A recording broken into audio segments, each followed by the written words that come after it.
రాష్ట్రంలో జరుగుతున్నటువంటి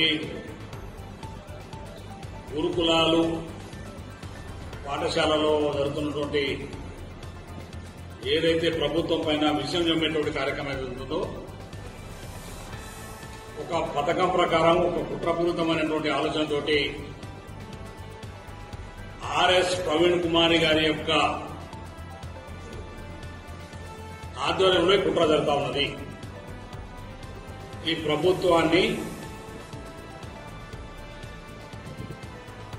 బదనాం చేయాలని చెప్పేసి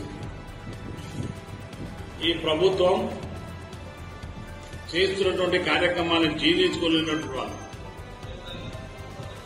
ప్రవీణ్ కుమారు మీ శాఖలో సెక్రటరీగా చేసినారు. కేసీఆర్ దగ్గర నువ్వు ఇంతమంది ఉన్నావు, ఎప్పుడైనా పిల్లలకు సంబంధించి మెస్ ఛార్జీలు కానీ కాస్మెటిక్ ఛార్జీలు కానీ పెంచాలన్న ఆలోచన ఎప్పుడైనా చెప్పినారా? చెప్తే ఆ ప్రభుత్వం ఇప్పుడు తిరుగుతున్న పార్టీ ఎప్పుడైనా పిల్లల గురించి ఎప్పుడైనా ఆలోచన చేసిందా?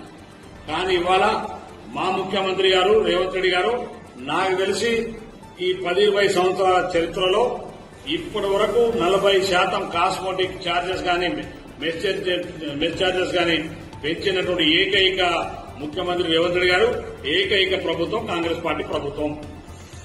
అందుకనే విద్యార్థుల పట్ల, విద్యార్థుల యొక్క చదువుల పట్ల మాకు చిత్తశుద్ది ఉన్నది. ఇవాళ పేద విద్యార్థులకు సరైన భోజనం పెట్టాలని, పేద విద్యార్థులకు సంబంధించినటువంటి వాళ్ళ చదువుల విషయంలో కూడా ఎక్కడ చిన్న పొరపాటు కూడా జరగవద్దని, వాళ్ళ భవిష్యత్తును మంచి పథకం ప్రకారం రేవంత్ రెడ్డి గారిని ఈ రాష్ట్రంలో దోషం చేయాలి. ఈ రాష్ట్రంలో ముఖ్యమంత్రి చేసేటువంటి కార్యక్రమాన్ని ఎక్కడో ఒక దగ్గర అడ్డుపూలు లేయాలన్న ఆలోచనతోటి మొన్న లగజర్ర ఇవాళ హాస్టల్ మీద పడ్డారు. అంటే ఎక్కడికక్కడ ఒక రకమైనటువంటి ఒక విషయాన్ని చెప్పేటువంటి కార్యక్రమాన్ని